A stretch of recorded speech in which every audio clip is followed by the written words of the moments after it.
Cher ami astronome, bonjour, bienvenue sur la chaîne Fred l'astronome. Je suis Frédéric Bertoni et j'espère que vous allez bien.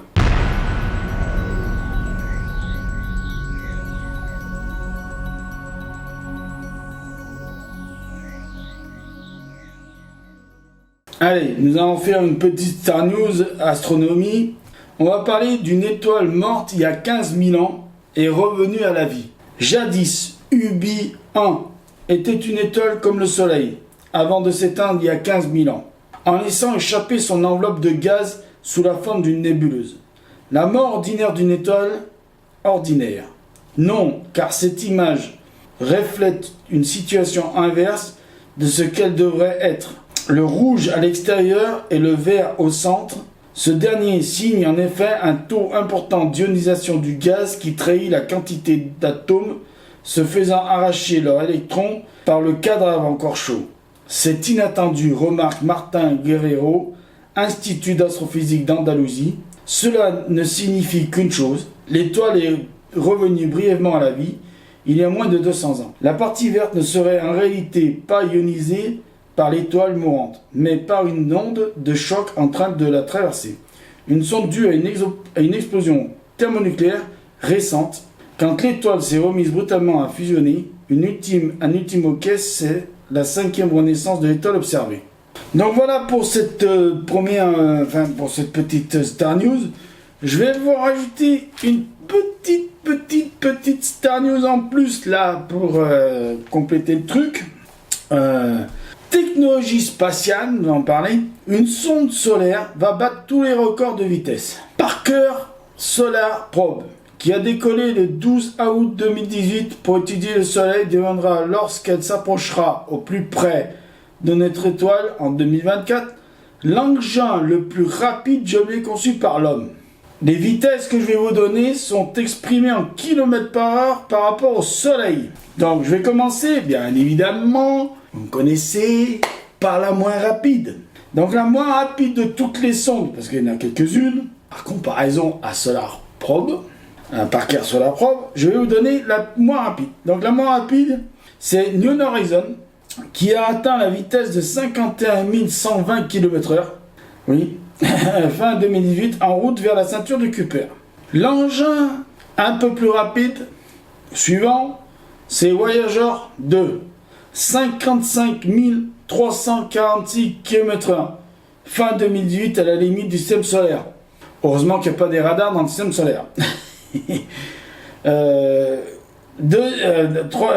Troisième engin que je vais vous parler, Voyager 1, qui a atteint 61 198 km/h, fin 2018, à la limite du système solaire. Là, on passe à un niveau au-dessus. Et là, je ne vous explique pas, s'il y a un radar, c'est foutu. Juno a atteint la vitesse de 2013. Attendez, top. Je recommence. Juno a atteint la vitesse de 213 480 km/h en juillet 2016 lors de son survol de Jupiter. Vous imaginez, je répète, 213 480 km/h. Waouh, ça fait rêver. Hein.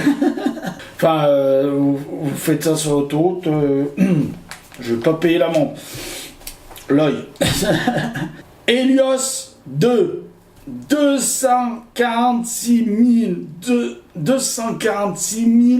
960 km/h en avril 1976 lors de son approche du Soleil. Mais attendez, 76, je connais cette date. Ah bah oui, je suis né en 76. Ah bah c'est ça. Et donc pour finir en beauté, et là, alors là on était à 246 976 km/h avec Helios 2. Donc vous avez vu qu'entre Voyager 1 et Juno, déjà on était passé à un stade au-dessus.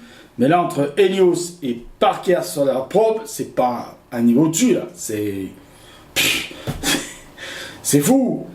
Parker Solar Probe va atteindre la vitesse de 692 000, je répète, 692 000 km/h en décembre 2024 lors de son approche du Soleil. Ça veut dire qu'en 33 minutes, c'est le temps que mettrait Parker Solar Probe pour aller de la Terre à la Lune. Il lui faudrait que 33 minutes. Alors, pour information, la lumière, il lui faut 1 seconde 25. Ah, pour info, hein, parce que j'en connais qui vont dire oui, mais 692 000 km/h, c'est plus vite que la vitesse de la lumière, parce qu'on m'en a sorti une fois une connerie comme ça, sur je sais plus quelle chose que j'avais dit que ça allait à tant de millions de kilomètres/h. On m'a dit oui, mais ça va plus vite que la vitesse de la lumière. Non, 33 minutes pour faire Terre, Lune, la lumière, il lui faut 1 seconde 25. Pas 33 minutes pour la lumière, 1 seconde 25. D'accord? Tout le monde a compris? Voilà. Donc je vous remercie de m'avoir écouté, d'être toujours aussi nombreux, d'être toujours là, d'être toujours à me supporter. Oui, je suis insupportable, mais vous êtes toujours là, et c'est tant mieux pour moi. Je vous en remercie. Je vous remercie de mettre des petits pouces en l'air, de mettre des commentaires, de mettre des petits pouces en bas. Je vous remercie aussi si vous voulez en mettre, hein, pour ceux qui en mettent. C'est pas très grave, hein. Bon, je vous cache pas que j'aime mieux les petits pouces en l'air, hein. Mais, bon, basta. Les commentaires, tout ça. Et donc je vous dis, bon ciel, mettez l'œil à Lucky Lair parce que là où il y a plein de choses à voir, prenez soin de vous parce que ça c'est le plus important. Et bon ciel et ciao pour de nouvelles vidéos.